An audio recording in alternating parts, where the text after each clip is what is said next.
السلام علیکم ورحمۃ اللہ وبرکاتہ۔ اعوذ باللہ من الشیطان الرجیم، بسم اللہ الرحمن الرحیم۔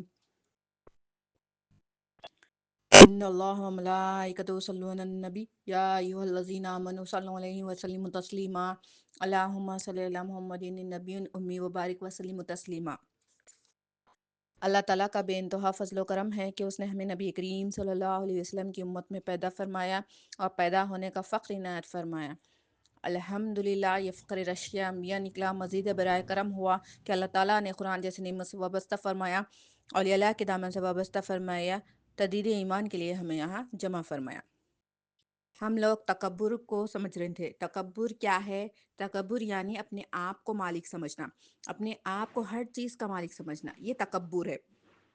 اور جو دوسروں کو مالک سمجھتا ہے، جو دوسروں کو دیکھتا ہے اور بولتا ہے وہ اس کا مالک ہے، یہ جو بھی اس کے پاس ہے وہ اس کا مالک ہے، تو اسے ہم کیا کہتے ہیں؟ وہ اپنے اندر وہ حسد پیدا کرے گا۔ اپنے آپ کو مالک سمجھنا، میں بے نیاز ہوں، جو بھی ہو میرے دم سے ہے، وہ کیا ہے؟ تکبر ہے۔ اور آپ اپنے آپ کو حقیر سمجھنا، اگر آپ اپنے آپ کو حقیر سمجھیں گے، فقیر سمجھیں گے اللہ تعالیٰ کا، تو یہ ایمان والے بندے کی نشانی ہوگی۔ اگر دوسروں کو مالک سمجھنے ہیں تو اس کے اندر حسد پیدا ہوگی۔ امام غزالی رحمۃ اللہ علیہ فرماتے ہیں، حاسدین کی علامت بتاتے ہیں آپ، جو حاسدین ہوتا ہے دیکھتا ہے کہ وہ مالک ہے، کسی اور کو اگر انعامت مل رہی ہے تو اس کو تکلیف ہوتی ہے، کسی کو کچھ بھی نعمت مل رہی اللہ تعالیٰ کی طرف سے تو اس کو بڑی تکلیف ہوتی ہے۔ ارے اس کو یہ نعمت ملی، ارے اس کو یہ نعمت کیوں ملی؟ اگر وہ نعمت ضائع ہو جاتی تو وہ خوش ہوتا ہے، وہ چاہتا ہے کہ اس کی نعمت ضائع ہو جائے، اگر وہ نعمت ضائع ہو جاتی ہے تو وہ خوش ہوتا ہے۔ یہ کون ہے؟ حاسدین کی علامت ہے۔ یہ حاسد بندے کی علامت ہے۔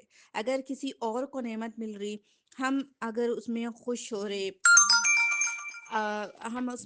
ہو رہے، تو وہ ایمان والے بندے کی علامت ہے۔ اگر ہم اس سے نہ خوش ہو رہے تو وہ کس بندے کی علامت ہے؟ کس بندے کی علامت ہے؟ حسد والے بندے کی علامت ہے۔ ایمان والا بندہ کو کسی سے بھی حسد نہیں ہوتی، جو دوسروں کے پاس ہے وہ دیکھ کر خوش ہوتا ہے۔ اگر وہ دوسروں کے پاس دیکھ کر وہ نہ خوش ہوتا ہے، وہ چاہتا ہے وہ نعمت اس کی ضائع ہو جائے، چلے جائے، وہ نعمت میرے پاس آ جائے، تو وہ حسد کرتا ہے۔ حسد کرنا کسی سے بھی یہ بہت بڑا گناہ ہے، اللہ تعالیٰ کو ناپسند ہے۔ جتنے آپ کے پاس ہے، آپ کے پاس جو بھی نعمت ہے، کچھ بھی ہے، اگر آپ اس کا شکر نہیں کرتے، یہ میرے اللہ تعالیٰ کی طرف سے ہے، یہ میرے اللہ تعالیٰ نے نوازا ہے، تو اگر ہم اس کے شکر ادا نہیں کریں تو وہ کیا ہے؟ وہ حاصلین کی علامت ہے۔ اگر ہم اس کا شکر ادا کر رہے کہ جو بھی میرے پاس ہے الحمدللہ یہ اللہ تعالیٰ نے نوازا ہے، آپ کے پاس جو بھی ہے اس کا شکر کرتے ہیں اللہ تعالیٰ کا، تو یہ ایمان والے بندے کی نعمت ہے، نشانی ہے۔ جو بھی آپ کے پاس رہتا ہے وہ اللہ تعالیٰ اسے ابھی نوازتے ہیں اگر آپ اللہ تعالیٰ کا شکر کرتے ہیں۔ اگر آپ اللہ تعالیٰ کا ناشکر ادا کرتے ہیں، یہ میرے پاس جو بھی ہے یہ میرے وجہ سے ہے، یا اس کے پاس جو بھی ہے وہ اس کی وجہ سے ہے، اگر آپ ناشکری پن کرتے ہیں تو اللہ تعالیٰ جو بھی آپ کے پاس ہوتا ہے وہ واپس لے لیتے ہیں۔ کیونکہ جو بھی ہمارے پاس ہے، جو بھی چیز، انسان، رشتہ دار، کھانا پینا، پراپرٹی، کچھ بھی ہو، یہ سب اللہ تعالیٰ کی طرف سے ہی ہمارے پاس آئے گا۔ ہم صرف دنیا میں فقیر ہیں، محتاج ہیں اللہ تعالیٰ کے۔ اور آپ صلی اللہ علیہ وسلم نے حدیث شریف میں ارشاد فرمایا کہ منافقین حسد کرتا ہے اور ایمان والا رشک کرتا ہے۔ یہاں پر آپ صلی اللہ علیہ وسلم دو بندوں کی نشانی بتائے، ایک منافقین جو ہوتا ہے یعنی دوسروں کو نہیں دیکھ سکتا، وہ دوگلا رہتا ہے، تو اس کی نشانی بتایا اللہ تعالیٰ، وہ حسد کرتا ہے۔ اور ایمان والا بندہ ہے جو دوسروں کو دیکھ کے خوش ہوتا ہے، وہ رش کرتا ہے، ارے وہ خوش ہوتا ہے دوسروں کے پاس جو بھی نعمت دیکھتا ہے۔ اور حسد کیوں آتی ہے؟ وہ سمجھتا ہے جو اس کے پاس ہے وہ اس کے وجہ سے ہے۔ وہ کیا کرتا ہے؟ دوسروں کو مالک سمجھتا ہے۔ جیسے اگزامپل، دو دوست ہوتے ہیں، وہ ساتھ میں بڑے ہوتے ہیں، کھاتے پیتے ہیں، ایگزام ساتھ میں دیتے ہیں، پاس ایک ساتھ ہوتے ہیں، مگر اس کو اللہ تعالیٰ نے جو ایک دوست ہوتا ہے اس کو اچھی جاب سے نوازتے ہیں، جو اللہ تعالیٰ کی طرف سے وہ نعمت ہوتی ہے، تو اللہ تعالیٰ اس کو ایک ذریعہ دیتے ہیں رزق کا۔ مگر جو دوسرا دوست ہے جس کو اچھی جاب نہیں ملتی، وہ سمجھتا ہے اس کو جاب ملی وہ اس کے وجہ سے ملی، جس کو جاب ملی وہ سمجھتا ہے وہ اسی کی وجہ سے ملی، اس کی خود سے ملی۔ تو یہ کیا کرتا ہے؟ حسد کرنے لگتا ہے، ارے اس کے پاس وہ ملا، انہیں میرے ساتھ بھی پڑھا مگر اس کو وہ ملا۔ یہاں پہ اللہ تعالیٰ کی نعمت کو وہ دوسروں کی، جو انسان ہے اس کی وجہ سے بتا رہا، مگر اصل کیا ہے؟ اللہ تعالیٰ نے اسے نعمت دی، ساتھ میں دونوں ایک ساتھ بڑے ہوئے، ایک ساتھ ایجوکیشن کرے، سب ایک ساتھ ہوا، مگر اللہ تعالیٰ یہاں پر کیا کہ اللہ تعالیٰ ایک بندے کو نعمت دی اور دوسرے بندے کو اللہ تعالیٰ یہاں پر امتحان لے رہے، مگر وہ کیا کر رہا ہے؟ وہ اس کو بول رہا ہے کہ اس کی وجہ سے ملی۔ یہ کیا ہے؟ ناشکری پن ہے۔ جس کو جو ملتا ہے اس کو اس میں خوش ہونا، یہ مومن کی نشانی ہے۔ جو حسد کرتا ہے اس کو دو چہرے ہوتے، جیسے سامنے ایک ہوتا ہے اور پیٹھ پیچھے ایک ہوتا ہے۔ ارے اس کے اب جو وہ سامنے ہوتا ہے اس کو اس کی تعریف کرنے لگتا ہے، اس کو وہ بولتا ہے ارے یہ آپ کی وجہ سے ہوا، یہ آپ کی وجہ سے، وہ اس کو مالک بناتا ہے، اور اس کے پیچھے برائی کرتا ہے لوگوں کے سامنے۔ یہ حسد کرنے والا یہ بندے کی علامت ہے۔ جب ایمان نہیں ہوگا، لا الہ الا اللہ کی تصدیق نہیں ہوگی دل میں، تو وہ بندہ حسد کرتا ہے، وہ حسد جیسے بیماری میں مبتلا ہو جاتا ہے۔ ایک حدیث شریف میں آیا ہے، آپ صلی اللہ علیہ وسلم ارشاد فرماتے ہیں، یہ حضرت انس بن رضی اللہ تعالیٰ نے اس حدیث کو روایت کی ہے، جو حسد نہیں کرتا اس کی آپ صلی اللہ علیہ وسلم اور اللہ تعالیٰ کے پاس نزدیک کیسا مرتبہ ہے، اس حدیث میں جانیں گے۔ اس حدیث میں آیا ہے کہ ایک مرتبہ آپ صلی اللہ علیہ وسلم مسجد نبوی میں بیٹھے تھے صحابہ اکرام کے ساتھ، اور حضرت عمر فاروق رضی اللہ تعالیٰ بھی تھے۔ وہ نوجوان صحابی تھے۔ وہ آپ صلی اللہ علیہ وسلم فرماتے ہیں، جو اب مسجد میں داخل ہوگے وہ جنتی ہوگے۔ اگر آپ کو جنتی کو دیکھنا ہے تو اب دیکھ لے۔ وہ دیکھتے ہیں ایک بندہ وضو کا پانی چہرے سے گر رہا ہے، وہ مسجد نبوی میں آتا ہے۔ آپ صلی اللہ علیہ وسلم پھر دوسرے دن بھی یہی بولتے ہیں، پھر تیسرے دن بھی آپ صلی اللہ علیہ وسلم یہی بولتے ہیں۔ تو اب حضرت عمر رضی اللہ تعالیٰ کو دیکھنا تھا وہ کون سا عمل کرتے ہیں جو آپ صلی اللہ علیہ وسلم ان کو جنتی بولے۔ پھر وہ کیا کرتے ہیں؟ ان کے پیچھے جا کر کہتے ہیں، اے چاچا، میرے پاس کچھ مسئلہ ہو گیا ہے، میں کچھ دن آپ کے ساتھ رہنا چاہتا ہوں۔ وہ اجازت مانگتے ہیں ان کے پاس۔ تو وہ صحابی جو انس صحابی تھے، وہ اجازت دے دیتے۔ تو آپ حضرت عمر رضی اللہ تعالیٰ عنہ کیوں جانا چاہتے تھے؟ وہ جاننا چاہتے کہ وہ کون سا عمل ہے جو دیکھ کر آپ صلی اللہ علیہ وسلم نے ان کو جنت کی بشارت دی ہے۔ تو وہ ان کے ساتھ رہتے ہیں، جا کر رہتے ہیں ان کے ساتھ۔ حضرت عمر رضی اللہ تعالیٰ ان کے پاس ان کو دیکھتے ہیں وہ کون سا عمل کرتے ہیں، رات میں جگتے ہیں اور دیکھتے ہیں وہ کون سا عمل کرتے ہیں، کیا کرتے ہیں۔ وہ کچھ عمل نہیں کرتے، وہ اٹھتے، کھانا کھاتے، نماز پڑھتے، پھر سو جاتے۔ پھر جیسا پھر حضرت عمر رضی اللہ تعالیٰ سوچتے کہ ارے یہ دن میں کچھ عمل کرتے ہوں گے، تو آپ کیا کرتے ہیں؟ حضرت عمر رضی اللہ تعالیٰ کہ دن میں کچھ عمل کرتے ہوں گے وہ، بلکہ پھر انہوں کیا کرتے ہیں؟ حضرت انس بن رضی اللہ تعالیٰ کھیتی باڑی کرتے تھے، تو وہ ان کے پیچھے چل جاتے، وہ دن بھر ان کے ساتھ رہتے، مگر وہ اب کچھ عمل انہیں نہیں دکھا۔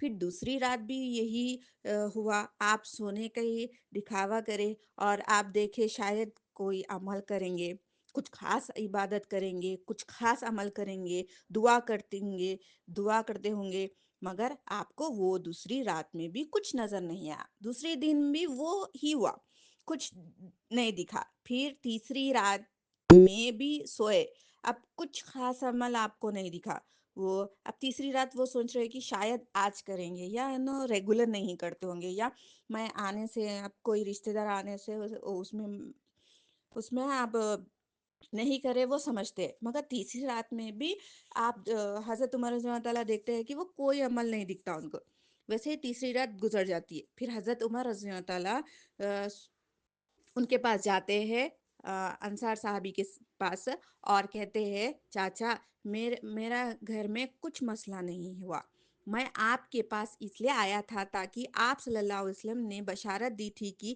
آپ جنتی ہے، تو وہ کون سا عمل آپ کرتے ہیں جو آپ صلی اللہ علیہ وسلم نے آپ کو جنتی کہا ہے، میں نے وہ خاص عمل نہیں پایا، وہ خاص عمل مجھے نہیں دکھا، تو انصر صحابی نے فرمایا وہ عمل دکھے گا نہیں کیونکہ وہ ظاہری نہیں ہے، آپ نے فرمایا وہ عمل شاید یہ ہوگا، میں اپنے دل میں کسی مسلمان کے لیے حسد اور کینہ نہیں رکھتا، کیا کہہ رہے ہیں یہاں پر، کسی مسلمان کے لیے حسد نہیں رکھتا، مطلب کیا ہے، حسد نہ ہونے کی وجہ سے آپ کو وہ بشارت ملی ہے، پھر حضرت عمر رضی اللہ تعالیٰ فرماتے ہیں یہ وہ عمل ہوگا جس کی وجہ سے آپ صلی اللہ علیہ وسلم نے آپ کو بشارت دی ہے، دیکھو یہاں پہ معلوم ہو رہا ہے کہ حسد نہیں کرنا ہے، مگر اور ایک چیز یہاں پر کیا معلوم ہو رہی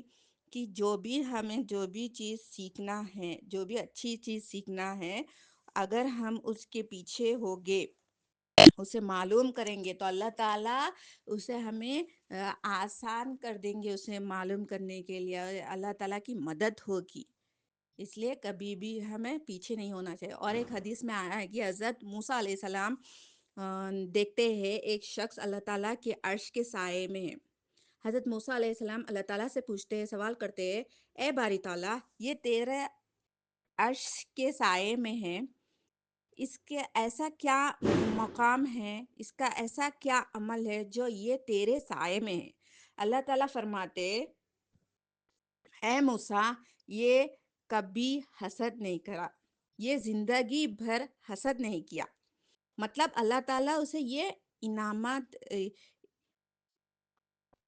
انعامات کیوں دیے، کیونکہ وہ کبھی حسد نہیں کیا، دیکھو کسی سے بھی حسد نہ کرنے سے کیا انعامت ہے، اللہ تعالیٰ کے عرش کے سائے میں ہے، اور آپ صلی اللہ علیہ وسلم نے بھی کہا کہ یہ جنتی ہے، حسد نہ کرنے کا کتنا بڑے مقام ہے، دیکھیے حسد سے بچیے، حسد بدترین عمل ہے، وہ اللہ تعالیٰ وہ شخص کی دوسری علامت بھی بتائے، یہ ماں باپ کی نافرمانی نہیں کرتا، اور تیسری بات اللہ تعالیٰ نے حضرت موسیٰ علیہ السلام کو بتائی کہ یہ چغل خوری نہیں کرتا، تو دیکھیے یہاں پر 3 علامت اس کی بتائے، پہلا جو ضروری ہے وہ حسد نہیں کرتا، اور ماں باپ کی نافرمانی نہیں کرتا، یعنی ماں باپ کی خدمت کرتا ہے، انہیں نافرمانی نہیں کرتا، اور تیسری چغل خوری نہیں کرتا، کسی کی بھی پیٹھ پیچھے کسی کی بھی بات بری نہیں کرتا،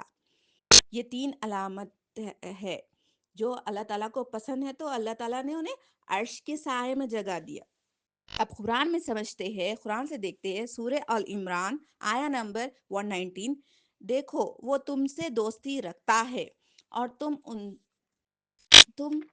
ان سے ذرا بھی دوستی نہیں رکھتے، اور اللہ تعالیٰ کی ساری کتابوں پر ایمان رکھتے ہو اور وہ تمہارے کتابوں پر ایمان نہیں لاتا، تو اللہ تعالیٰ یہاں پہ فرماتے ہیں کہ دیکھو تم جو دوستی رکھتے ہو وہ تمہارے سے ذرا بھی دوستی نہیں رکھتا، ہم سارے کتابوں پر ایمان لاتے ہیں، قرآن، انجیل، تورات، اور وہ تمہاری کتاب یعنی قرآن مجید پر ایمان نہیں لاتا، آگے اللہ تعالیٰ فرماتے ہیں اور جب کبھی تم سے ملتا ہے تو کہتا ہے ہم ایمان لے آئے، اور جب تم سے الگ ہوتا ہے تو تم پر غصے کے مارے اپنی انگلیاں کاٹتا ہے۔ غصہ کیا ہے؟ امام غزالی رحمۃ اللہ علیہ فرماتے ہیں غصے سے حسد آتا ہے۔ غصہ جب آ جاتا ہے بندے کا تو وہ اب سامنے الگ رہتا ہے اور پیٹھ پیچھے الگ رہتا ہے۔ سامنے کیا کرتا ہے؟ یہ لوگ ہم پر ایمان لے آئے، اور جب پیچھے جاتا ہے تو غصے کے مارے اپنے انگلیاں کاٹتا ہے۔ آگے آیت کنٹینیو ہو رہی، اے پیغمبر ان سے کہہ دو، اے بدبخت اپنے غصے میں جل مرو، بے شک اللہ تمہاری دلوں کی باتوں کو خوب جانتا ہے۔ دیکھو اللہ تعالیٰ جانتے ہیں بندے کے دل میں کیا ہے، بندہ کس سے کیا کہہ رہا ہے۔ بندہ سامنے سے کچھ اور اندر سے کچھ اور ہے، کیونکہ ظاہری اور باطنی اللہ تعالیٰ کو دونوں بھی پتہ ہے بندے میں کیا ہے۔ اللہ تعالیٰ دل کو دیکھتا ہے، دنیا میں لوگ تو نہیں دیکھتے، مگر ظاہری دکھتا ہے مگر وہ اندر نہیں دیکھتے، مگر باطنی میں وہ حسد رکھتا ہے۔ باطنی یعنی اندر دل میں جو اللہ تعالیٰ دیکھ رہے، اللہ تعالیٰ بندے کے دل کو دیکھ رہے۔ جب انسان کے دل میں غصہ آتا ہے تو وہ حسد کرتا ہے، وہاں سے گناہ سٹارٹ ہوتا ہے۔ حسد ناپسند عمل ہے اللہ تعالیٰ کے پاس اور آپ صلی اللہ علیہ وسلم کے پاس۔ جس کے پاس حسد اور تکبر آتا ہے اس کے پاس ایمان نہیں آتا۔ حسد جنت سے روکتا ہے اور ایمان جنت میں لے کے جائے گا۔ تو آپ ڈیسائیڈ کر لیا آپ کو کون سا چاہیے، حسد یا ایمان۔ ایمان آنے کا اور حسد سے بچنے کا ایک ہی ذریعہ ہے، وہ کیا ہے؟ ایمانی کلمہ لا الہ الا اللہ محمد رسول اللہ صلی اللہ علیہ وسلم۔ ہم بیٹھے ہی اس لیے اسے سیکھنے اور اس کو دل میں تصدیق کرنے کے لیے۔ اس سے ہی ہماری دنیا اور آخرت کی زندگی کامیاب ہوگی، اس سے ہی ہماری تمام منزلیں، آخرت کی منزلیں کامیاب ہوگی، اور اللہ تعالیٰ آپ صلی اللہ علیہ وسلم ہم سے راضی ہوں گے انشاءاللہ۔ ایک واقعے سے سمجھتے ہیں اور اس کے بعد ختم کرتے ہیں۔ ایک واقعہ ہے، آپ صلی اللہ علیہ وسلم صحابہ اکرام کو سنا رہے۔ یہ واقعہ بنی اسرائیل کا واقعہ ہے۔ دیکھو ہر وقت ایک جیسا نہیں ہوتا، ہر انسان کی تکلیف سیم نہیں ہوتی، اور خوشی بھی سیم نہیں ہوتی، دکھ بھی سیم نہیں ہوتا۔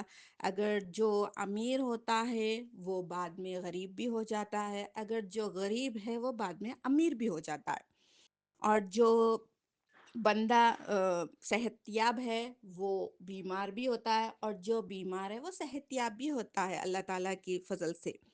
یہ زندگی کا روٹین ہے۔ یہاں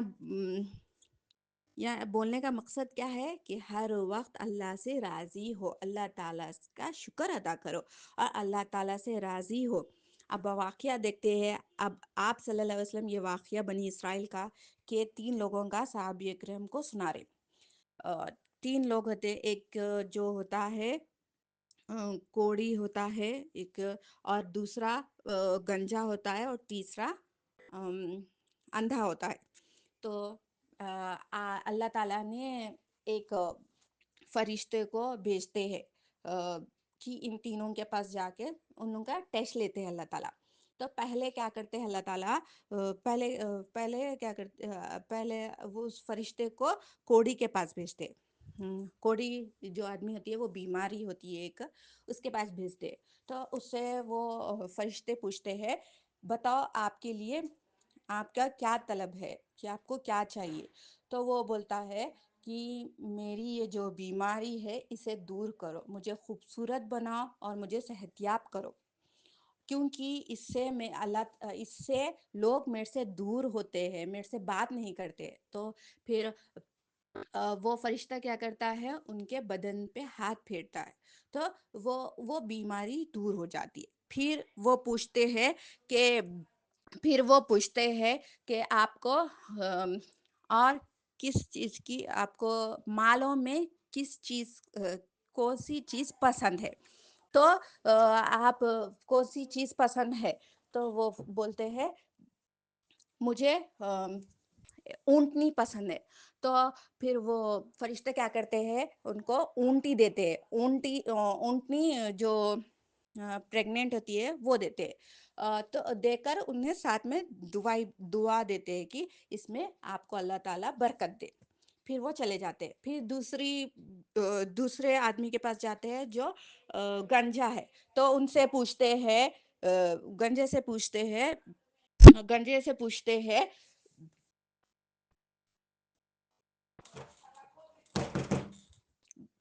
گنجے سے پوچھتے ہیں کہ آپ کو، گنجے کے پاس جاتے ہیں اور ان سے گنجے کے پاس جاتے ہیں اور وہ فرشتے پوچھتے ہیں کہ آپ کو کس چیز کی طلب ہے؟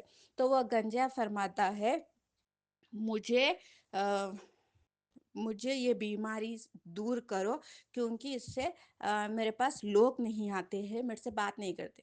تو وہ فرشتے کیا کرتے ہیں، ان کے سر پہ ہاتھ پھیرتے ہیں، تو ان کا وہ بیماری دور ہوتی ہے، وہ گنجاپن دور ہو جاتا ہے۔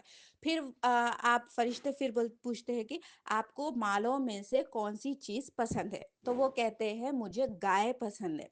تو پھر فرشتے کیا کرتے ہیں، انہیں بچے والی، ماں بننے والی گائے کو دے دیتے ہیں اور دعا دیتے ہیں ساتھ میں کہ اللہ تعالیٰ اس میں آپ کو برکت دے۔ پھر وہ فرشتے کیا کرتے ہیں، تیسری بار تیسرا جو ہوتے ہیں وہ اندھے، ان کے پاس جاتے ہیں اور جا کر پوچھتے ہیں آپ کو کیا چاہیے؟ تو وہ بولتے ہیں کہ مجھے یہ میرا یہ اندھا پن دور کرو تاکہ میں لوگوں کو دیکھ سکوں۔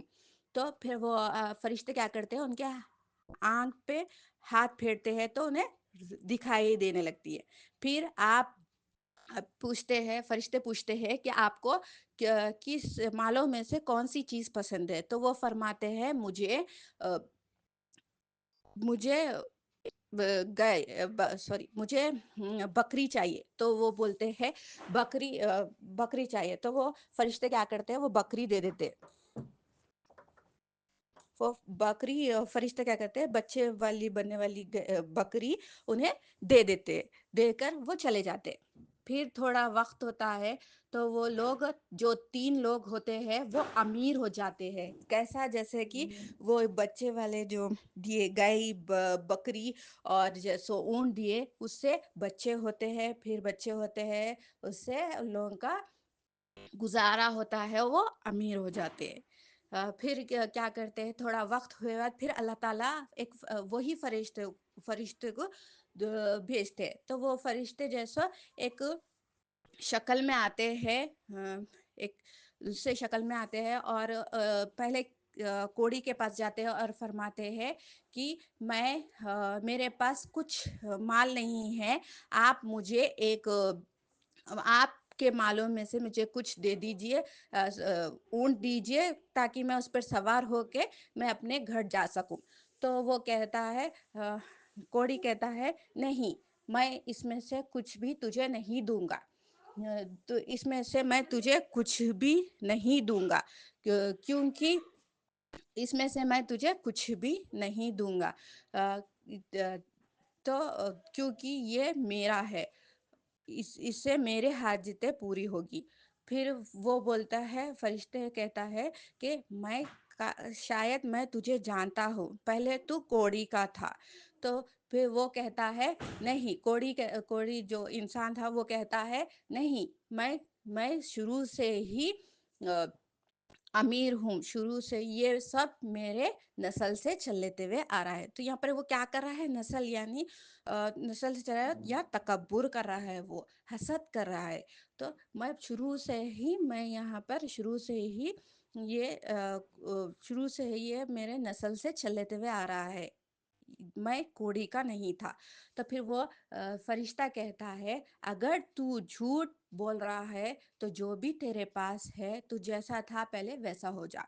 تو وہ جیسا تھا، وہ اللہ تعالیٰ اسے قبول کرتے ہیں، اور وہ جیسا پہلے تھا کوڑی کا وہ ہو جاتا ہے، اور اس کا سارا عمل ضائع ہو جاتا ہے۔ یہ کیوں ضائع ہو جاتا ہے؟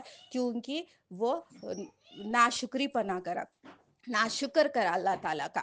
تو یہاں پر پھر دوسرے کے پاس جاتے ہیں جو گنجا تھا، وہاں پر جا کے فرشتے کہتے ہیں، ایک جیسا کوڑی کے پاس گئے ایک عام انسان بن کر، یہاں پہ ویسے ہی جاتے ہیں، جا کر بولتے ہیں کہ میرے پاس کچھ مال نہیں ہے، مجھے میرے گھر تک جانے کے لیے ایک سواری چاہیے، مجھے ایک گائے دیجیے۔ تو وہ کہتے ہیں نہیں میں تجھے نہیں دوں گا، تو وہ کہتے ہیں پھر میں شاید تمہیں جانتا ہوں، تم پہلے تم پہلے گنجے تھے، تمہارے پاس کچھ مال نہیں تھا، تو وہ کہتا ہے نہیں یہ جھوٹ ہے، یہ میرے نسل سے چلتے ہوئے آ رہا ہے۔ تو وہ فرشتہ کہتا ہے اگر تم جھوٹ کہہ رہے ہیں تو جو جو بھی تمہارے پاس ہے وہ تو اب تمہارا ضائع ہو جاؤ، تو وہ سب ضائع ہو جاتا ہے، اور وہ پہلے کے ویسا گنجا ہو جاتا ہے۔ یہ ہے بھی وہ حسد اور تکبر کرا، یہ بھی جو گنجا تھا یہ بھی حسد اور تکبر کرا، اس لیے اس کا بھی مال ضائع ہو گیا۔ اب تیسرا جو آ، وہ جو جو جو ان کو دکھائی نہیں دیتا، جو اندھے تھے ان کے پاس جاتے ہیں، اور فرشتے ویسے ہی عام انسان کے ساتھ طرح جا کر بولتے ہیں میرے پاس کچھ عمل نہیں ہے، مجھے میری مدد کرو، آپ کے بعد سوری اللہ تعالیٰ کے بعد آپ ہی میری مدد کر سکتے ہیں۔ تو پھر وہ جو اندھے تھے وہ کہتے ہیں یہ سب اللہ تعالیٰ کی نعمت ہے، اس سے اگر آپ کو جو چاہیے وہ جتنا بھی چاہیے آپ لے لیجئے، جو آپ بچے کچھ چھوڑ دیجئے۔ تو یہاں پر وہ منع نہیں کی، کیونکہ جو بھی میرے پاس ہے یہ اللہ تعالیٰ کی نعمت ہے، اللہ تعالیٰ نے مجھے دیا۔ یہاں پر وہ اللہ تعالیٰ کا شکر ادا کر رہے، جو اندھے تھے وہ اللہ تعالیٰ کا شکر ادا کر رہے۔ تو یہاں پر کیا ہے، یہاں پر وہ حسد نہیں کرے، تکبر نہیں کرے۔ تو پھر وہ فرشتے کہتے ہیں یہ تین لوگوں سے کہ وہ دونوں فیل ہو گئے، آپ پاس ہو گئے، یہ اللہ تعالیٰ کی طرف سے امتحان تھا، آپ کے پاس جو بھی ہے وہ آپ رکھیے، مجھے نہیں چاہیے بول کے فرشتے کہتے۔ تو یہاں پر کیا ہے، یہاں پر حسد اور تکبر کرنے سے جو بھی ہمارے پاس آتا ہے وہ چلا جاتا ہے، اور جو حسد اور تکبر نہیں کرتے، اللہ تعالیٰ کا شکر ادا کرتے ہیں، تو اللہ تعالیٰ اس سے دگنی نعمتوں سے نوازتے۔ تو ہر وقت ہر چیز ذہن میں یہی رکھنا ہے کہ جو بھی ہمارے پاس ہے یہ ہمارا نہیں ہے، اس کا مالک صرف اللہ ہے، اللہ تعالیٰ سے راضی ہونا ہے، آپ صلی اللہ علیہ وسلم سے راضی ہونا ہے، جو بھی ہمارے پاس ہے وہ اللہ تعالیٰ نے دیا ہے، یہی اللہ تعالیٰ ہی اس کا مالک ہے، ہم نہیں ہیں۔ اگر ہم اپنے آپ کو مالک سمجھیں گے تو یہ ہمارے تکبر ہوگا، اگر ہم دوسروں کو مالک سمجھتے ہیں کہ اس کے پاس کار ہے وہ اس کا مالک ہے، تو وہ کیا ہے، ہم اس سے حسد کرتے ہیں، یہ کیا ہے، یہ گناہوں کی یہاں سے گناہ سٹارٹ ہو گئے۔ یہ اللہ تعالیٰ کو، یہ جو بھی تکبر کرے گا، حسد کرے گا، اللہ تعالیٰ کو ناپسند ہے، جو بھی حسد اور تکبر کرے گا۔ تو اس سے بچنے کا صرف ایک ہی ذریعہ ہے، ایمانی کلمہ لا الہ الا اللہ محمد رسول اللہ صلی اللہ علیہ وسلم۔ جب ہم یہ سیکھیں گے اور سکھائیں گے اور اس پہ دل میں تصدیق کریں گے تو انشاءاللہ ایمان آئے گا۔ ایمان اگر ہمارے دل میں آئے گا تو ہم تکبر اور حسد سے دور ہو گئے انشاءاللہ۔ آخری میں دعا ہے کہ اللہ تعالیٰ ایسے قبول فرمائے اور تکبر اور حسد سے ہمیں دور رکھے، آمین، جزاک اللہ خیر۔